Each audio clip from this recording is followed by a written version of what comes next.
നമസ്കാരം. സോഡിയാക് മീഡിയയിലേക്ക് എല്ലാ പ്രേക്ഷകർക്കും സ്വാഗതം. 2026 മാർച്ച് മാസത്തെ ഉത്തര നക്ഷത്രക്കാരുടെ നക്ഷത്രഫലമെന്ന് പരിശോധിച്ച് നോക്കാം.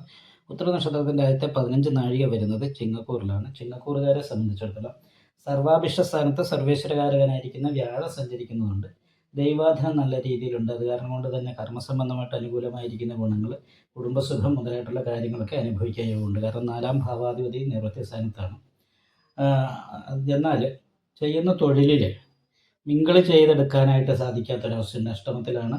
ഉച്ചബലവാനാണെങ്കിൽ പോലും കർമാധിപതി നിൽക്കുന്നത്.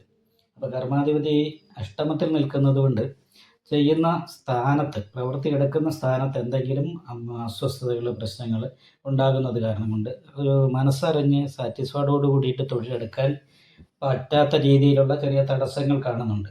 അതിനോടൊപ്പം തന്നെ ആത്മവിശ്വാസക്കുറവ് പോലെയുള്ള പ്രശ്നങ്ങൾ ഉണ്ടാകാനും സാധ്യതയുണ്ട്.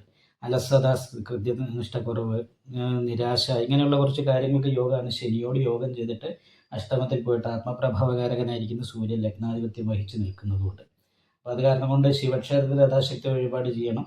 ശനി അഷ്ടമത്തിലായത് കാരണം കൊണ്ട് ശാരീരികമായിട്ട് എന്തെങ്കിലും ഒരു അസുഖം വന്ന് അത് മാറിക്കഴിയുമ്പോഴത്തേക്കും മറ്റൊരു അസുഖം എന്നുള്ള രീതിയിൽ വരാനുള്ള സാധ്യതയുണ്ട്. അപ്പോൾ അത് കാരണം അയ്യപ്പ ക്ഷേത്രത്തിൽ നീരാഞ്ജനം വഴിപാട് ചെയ്യണം. ദാമ്പത്യ സംബന്ധമായിട്ടുള്ള തടസ്സങ്ങളോ പ്രതിസന്ധികളോ ഉണ്ടെങ്കിൽ നാഗപൂജ ചെയ്യുക. അതുപോലെ സുബ്രഹ്മണ്യ സ്വാമി ക്ഷേത്ര യഥാശക്തി വഴിപാട്, ഗണപതി ഹോമം എന്നീ വഴിപാടുകളൊക്കെ ചെയ്യുക. ഉത്തര നക്ഷത്രത്തിൻ്റെ അവസാനത്തെ 45 നാഴികയിൽ ജനിച്ചവർക്ക് 10ലാണ് വ്യാഴം ചാരവശാൽ സഞ്ചരിക്കുന്നത്. അപ്പോൾ 10ാം ഭാവത്തിൽ കണ്ടകശനിയുടെ ഒരു ദോഷമുണ്ട്. അപ്പോൾ ശനിദോഷ പരിഹാരമായിട്ട് അയ്യപ്പ ക്ഷേത്ര നീരാഞ്ജനം വഴിപാട് ചെയ്യണം. അതായത് ദുരിതഭവനാധിപത്യം വഹിച്ചിട്ട് അഗ്നിമാർദ്ദ യോഗം ചെയ്താണ് ചൊവ്വയും സൂര്യൻ ശനിയോട് യോഗം ചെയ്തിട്ട് നിൽക്കുന്നത്. എന്നാൽ പോലും മാളവ്യയോഗം ഉള്ളത് കാരണം കൊണ്ട് എല്ലാ ഭൗതികമായിരിക്കുന്ന സുഖങ്ങളും അനുഭവിക്കാനായിട്ട് യോഗമുള്ള സമയമാണ്. വിനോദയാത്രകൾ, അതേപോലെ മനസ്സിന് ഇഷ്ടപ്പെട്ട ആൾക്കാരുമായിട്ട് സമയം ചെലവഴിക്കാൻ സാധിക്കുക, ഇങ്ങനെയുള്ള കാര്യങ്ങൾക്ക് യോഗമാണ്. ഇതൊക്കെയാണെങ്കിലും ദാമ്പത്യ സംബന്ധമായിട്ട് ചിന്തിക്കുന്ന സമയത്ത് പ്രിയകരഹോസ്തകത എന്ന് പറയുന്നൊരു യോഗം ഉള്ളത് കാരണം ചെറിയ സൗന്ദര്യപ്പണക്കം പോലുള്ള കാര്യങ്ങൾ ഭാര്യാഭർത്താക്കന്മാർ തമ്മിൽ ഉണ്ടാകാൻ സാധ്യതയുണ്ട്. പുതിയ പ്രേമബന്ധങ്ങൾ തുടങ്ങാനൊക്കെ ആയിട്ടുള്ള യോഗമുള്ളൊരു സമയമാണ്. അപ്പോൾ 6ാം ഭാവത്തിൽ ലഗ്നാധിപതി ശത്രുസ്ഥാനത്ത് നിൽക്കുന്നത് കാരണം സ്വയം നല്ലത് എന്ന് വിചാരിച്ച് ചെയ്യുന്ന കാര്യങ്ങളൊക്കെ ചില സമയത്ത് ദോഷമാകാനായിട്ട് സാധ്യതയുണ്ട്. കുറച്ച് എടുത്തിയാട്ടം കൂടാനായിട്ട്, പെട്ടെന്ന് ദേഷ്യം പോലെയുള്ള കാര്യങ്ങൾ ഉണ്ടാകാനും യോഗമുള്ള സമയമാണ്. ഉദര സംബന്ധമായിട്ട് ഗ്യാസ്ട്രിക് പോലെയുള്ള രോഗങ്ങൾക്ക് യോഗമുള്ള മാസമാണ്. അതേപോലെ തന്നെ 10 രൂപ കൈ കിട്ടിയ 20 രൂപ ചിലവ് വരാൻ സാധ്യതയുണ്ട്. കാൽപാദത്തിന് വേദന പോലെയുള്ള കാര്യങ്ങൾക്കും യോഗമുള്ള സമയമാണ്.